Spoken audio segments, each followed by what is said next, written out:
नमस्कार दोस्तों। हम सब हमेशा एक बात कहते हैं कि यार मेरा पर्पस बहुत बड़ा है, ये मेरा पर्पस है, वो मेरा पर्पस है। लेकिन आखिरकार हमें हमारा पर्पस पता कैसे चलेगा?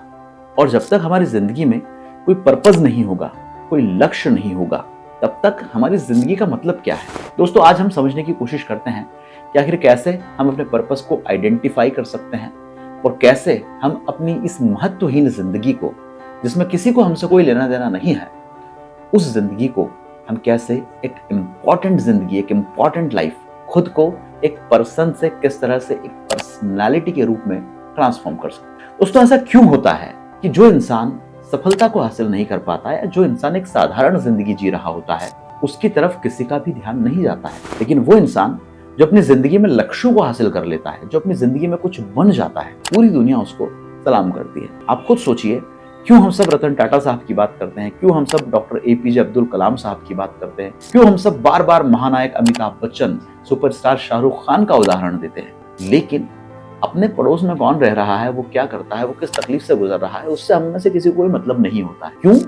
क्योंकि एक पर्पसलेस लाइफ कोई मायने नहीं रखती किसी के भी लिए। आज के वीडियो में मैं आपको बताऊंगा कि किस तरह से आप अपने पर्पस को आइडेंटिफाई कर सकते हैं, और अगर 4 से 5 मिनट आप मेरे साथ रुक गए तो गारंटी देता हूं कि ये वीडियो आपकी पूरी जिंदगी बदल सकता है। दोस्तों, पर्पस की शुरुआत कैसे होती है, हमारा पर्पस कैसे बनता है, हमारी पूरी जिंदगी कैसे बनती है, उसकी 7 छोटी छोटी सी स्टेजेस हैं जिन्हें आपको समझना बहुत जरूरी है। इसे एक पिरामिड की तरह समझिए। जो पिरामिड होता है उसमें नीचे का हिस्सा बड़ा होता है और ऊपर जाते जाते जाते जाते वो हिस्सा और पतला लेकिन इंपॉर्टेंट होता जाता है। तो हमारी लाइफ की 7 स्टेजेस भी इस पिरामिड की ही तरह है। मैं ग्राफ के जरिए आपको बताता भी चलता हूँ, साथ ही साथ डिस्क्राइब भी करता चलता हूं, ताकि आप इसे बहुत अच्छे से समझ पाएं। सबसे पहली स्टेज है एनवायरनमेंट, यानी हमारे आसपास का वातावरण या परिवेश। दोस्तों, हम सब जिस भी वातावरण में रहते हैं, जिस भी परिवेश में रहते हैं, हम ठीक वैसे ही बन जाते हैं। इसीलिए किसी ने बहुत खूब कहा है कि आप उन 5 लोगों का एवरेज है जिनके साथ आप रहते हैं। लेकिन यहाँ बात सिर्फ 5 लोगों की नहीं हो रही, यहाँ पूरे के पूरे इन्वायरमेंट की बात हो रही है। जैसे आप किस शहर में पैदा हुए, किस घर में पैदा हुए, किस जाति में, किस समाज में, किन लोगों में आप रहते, किन के बीच में आप रहते, किस मोहल्ले में, किस जगह पर है, वो आपका एनवायरमेंट तय करती है। और याद रखिएगा, अलग अलग एनवायरमेंट में इंसान अलग अलग बिहेव करता है। जैसे एक इंसान बहुत गरीब बस्ती में पैदा हुआ, झुग्गी झोपड़ी में पैदा हुआ, वहां आसपास नशा करने वाले लोग हैं, वहां आसपास ड्रग्स करने वाले लोग हैं, चोरी करने वाले लोग हैं, गाली देने वाले लोग हैं, तो जाहिर सी बात है उस शख्स का व्यवहार जो है वो वैसा ही बन जाएगा।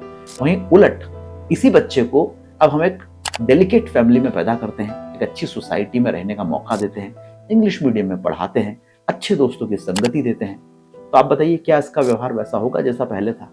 तो हमारे आसपास का एनवायरमेंट तय करता है कि हम एक कैसे इंसान बनेंगे। सेकेंड स्टेज है बिहेवियर। हमारा जो एनवायरमेंट है वही हमारा बिहेवियर तय करता है। हमें चोर बनना है या हमें जो है पुलिस बनना है, हमें फेल इंसान बनना है, मजदूर बनना है, या हमें एक सक्सेसफुल बिजनेसमैन, एंटरप्रेन्योर या नॉर्मल वर्किंग प्रोफेशनल बनना है। तो हमारे आसपास से जो हम एनवायरमेंट से ग्रैब करते हैं, एनवायरमेंट से हासिल करते हैं, उससे हमारा बिहेवियर तय होता है। आप बुद्धिमान लोगों के बीच में रहेंगे, आप बुद्धिमानी की बातें करेंगे। आप मूर्खों के बीच में रहेंगे, आप बेवकूफों जैसी बातें करेंगे।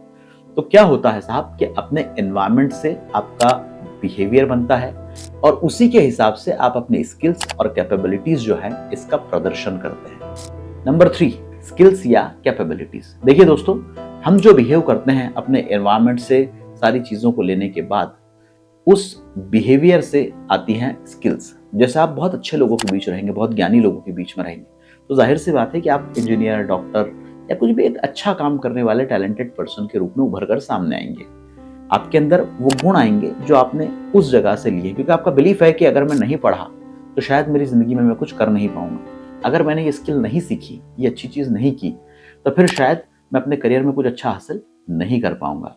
तो ये आपके बिहेवियर से आया, जो कई सालों से आपके सबकॉन्शियस माइंड के अंदर दर्ज हुआ था। अब आप इसका उल्टा करके देखिए, अगर आपका बिहेवियर ही नेगेटिव होता, आप व्यवहार ही उल्टा कर रहे होते, आप सारी चीजें ही उल्टी सीधी सीख रहे होते, तो फिर आप भी या तो किसी ट्रक का टायर खोल रहे होते, या कहीं चोरी कर रहे होते, या नशा कर रहे होते, या उपद्रव कर रहे होते, या और बड़े क्राइम्स या गलत चीजें जो हो सकती हैं वो सारी चीजें आप कर रहे होते। तो आपकी स्किल्स या आपकी कैपेबिलिटीज कैसे तय हुई? वो तय हुई आपके बिहेवियर से। आपका बिहेवियर जैसा आपने बनाया वैसी स्किल्स आपके भीतर आई। तो दोस्तों, ये जो 3 चीजें हैं, एनवायरनमेंट, बिहेवियर और स्किल या कैपेबिलिटीज, ये 3 चीजें हमारे आसपास का जो एक्सटर्नल एनवायरनमेंट है वो तय करता है। बाहरी जो चीजें हैं वो तय करती हैं इन्हें, और बाहरी ही जो परिस्थितियां हैं वो इनको कंट्रोल करती है। अगर हमने इन तीनों को सुधार लिया तो फिर चौथी स्टेज, जो सबसे इंपॉर्टेंट स्टेज में से एक है, और वो है बिलीफ। जब हमारे पास स्किल्स होती है तो हमारा एक बिलीफ सिस्टम बनता है। यार मैं इंजीनियर हूं, मैं ये कर दूंगा। यार मैं डॉक्टर हूं, तो ये हासिल कर लूंगा। यार मैंने सीए कर लिया है, अब अपने लाइफ में इन इन लोगों की मदद करके ऐसा कर दूंगा, वैसा कर दूंगा, यूं अपना एम्पायर बनाऊंगा, यूं मेरा नाम करूंगा समाज में। ये सारी चीजें कैसे आ रही है? ये सारी चीजें आपको स्किल के हासिल करने के बाद आ रही है। लेकिन वहीं अगर आप हमेशा उल्टा काम करते रहे, आप नेगेटिविटी में रहे हैं, आप नेगेटिव लोगों में रहें, तो आपका बिलीफ पैटर्न भी नेगेटिव ही बनेगा। आप क्या सोचेंगे कि यार मैं कुछ नहीं कर सकता, मैं इतना गरीबी में पैदा हुआ, मैं कुछ नहीं कर सकता, मेरे दोस्त चोरी करते हैं, मुझे चोरी करना पड़ेगी जिंदगी में, मैं क्या करूंगा, कौन मुझे मुंह लगाएगा, कौन मुझे इतने गरीब आदमी को जो है आगे बढ़ने का मौका देगा, मैं गरीब हूँ, गरीब पैदा हुआ हूँ, गरीब ही मरूंगा। सिंपल। तो ये बहुत आसानी से समझा रहा हूँ ताकि आपको समझ में आ जाए। तो आपका बिलीफ बना आपके स्किल या कैपेबिलिटीज से। अब बिलीफ है अंदर की चीज, बिलीफ बाहर से नहीं बनता है, वो बनता है आपके दिमाग के अंदर। इसलिए बिलीफ को बनाने के लिए आपको हमेशा पॉजिटिव थिंकिंग पैटर्न का इस्तेमाल करना पड़ेगा। बिलीफ अगर एक बार बन गया तो उसके बाद आपके दिमाग में बनती हैं वैल्यूज। वैल्यूज मतलब ये मेरे जीवन के मूल्य है, ये मेरी वैल्यूज है, इससे नीचे गिर के तो मैं काम नहीं करूंगा। मैं एक डॉक्टर हूं, मेरी वैल्यूज है कि मुझे ईमानदारी से लोगों की जान बचानी है। मैं एक इंजीनियर हूं, ये मेरी वैल्यूज है कि साहब मैं जो है घटिया सरिया नहीं लगा सकता, वरना ये बिल्डिंग गिरेगी, कल को मेरा क्लाइंट मुझसे नाराज होगा, लोग मर सकते हैं, बड़ी हानि हो सकती है, मैं अपने देश का नुकसान नहीं कर सकता। और वहीं पर अगर आप दूसरी तरफ गए, आपकी वैल्यूज नेगेटिव हो गई, तो आप सोचिए मैं तो चोर हूं, मेरे को क्या फर्क पड़ रहा है, इसकी जेब कटती है कटने दो, ये मरता है मरने दो, इसके घर से चोरी होती है, ये बर्बाद होता है हो जाने दो, मेरा फायदा होना चाहिए। तो ये क्या हुआ? ये आपकी वैल्यूज है जो आपके बिलीफ के बाद या बिलीफ के कारण आपने डिसाइड की है।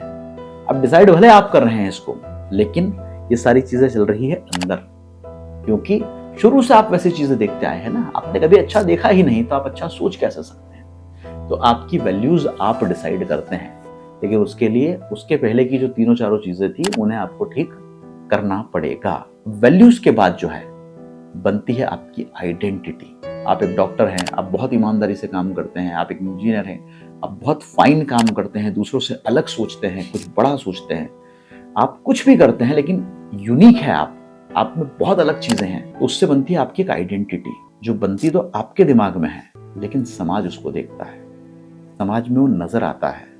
आपकी पर्सनालिटी से, आपके व्यवहार से, आपकी बातचीत से आपकी आइडेंटिटी झलकती है, और इसीलिए दुनिया आपको सलाम करती है कि डॉक्टर साहब, इंजीनियर साहब, सीए साहब, एक्टर, ये वो फला ठिकाना। लोग आपके टैलेंट, आपके स्किल के कारण नहीं, लोग आपकी जो आइडेंटिटी अपने दिमाग में बनाते हैं उसके कारण आपका सम्मान करते हैं, और वो आइडेंटिटी आप क्रिएट करते हैं अपने दिमाग के अंदर, क्योंकि उसके पहले की सारी चीजों को आप पॉजिटिवली हैंडल करते हुए आए हैं। और जब आपकी एक आइडेंटिटी बन जाती है तब डिफाइन होता है आपका पर्पस, आपका सबसे महत्वपूर्ण गोल, जिसे हम कहते हैं लक्ष्य, पर्पस, उद्देश्य।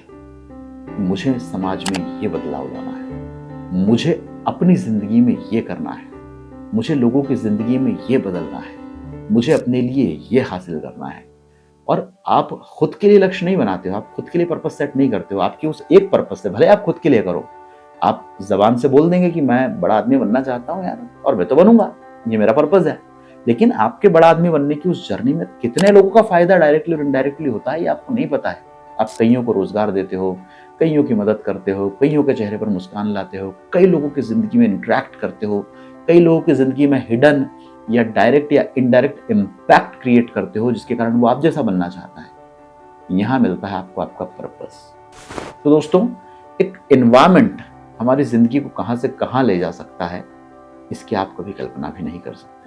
इसलिए ठीक है, अगर पहले कुछ गलत हुआ है, कुछ निगेटिव हुआ है, कुछ अच्छा नहीं हुआ है, ईश्वर प्रदत्त कुछ चीजें हैं जो मिल गई है आपको, जैसे कि देश, जैसे कि शहर, जैसे कि परिवार, जैसे कि माता पिता, भाई बहन और रिश्तेदार, तो उसके आगे की चीज बदलने की कोशिश कीजिए। थोड़ा एनवायरनमेंट को चेंज कीजिए, अपने बिहेवियर को बदलिए, अपनी वैल्यूज डिसाइड कीजिए, अच्छे अच्छे स्किल्स को सीखिए, अपनी जो आइडेंटिटी है उसे बनाइए और फिर अपने पर्पस को जानिए और अपने पर्पस को जानकर अपने लक्ष्य की तरफ आगे बढ़िए। उम्मीद करता हूँ थोड़ा सा टेक्निकल लेकिन एक अच्छा वीडियो आपके लिए मैंने बनाने की कोशिश की। आपको ये वीडियो अच्छा लगा होगा, समझ में आया होगा, और अगर अच्छा लगा हो तो प्लीज़ वीडियो को लाइक कर दीजिएगा, कमेंट करके बताइएगा वीडियो की क्या बात आपको अच्छी लगी है, अगला वीडियो किस टॉपिक पे देखना चाहते हैं, और अगर कोई बात बुरी लगी है तो प्लीज़ वो भी लिख के जाइएगा ताकि मैं कम से कम अगले वीडियो में ये गलती ना करूँ। एक अच्छी कम्युनिटी बनाने की हम कोशिश कर रहे हैं जिसमें सबकी ज़िंदगी में बदलाव लाना, सबकी ज़िंदगी को फ़ायदा पहुँचे, ऐसी मेरी कोशिश है।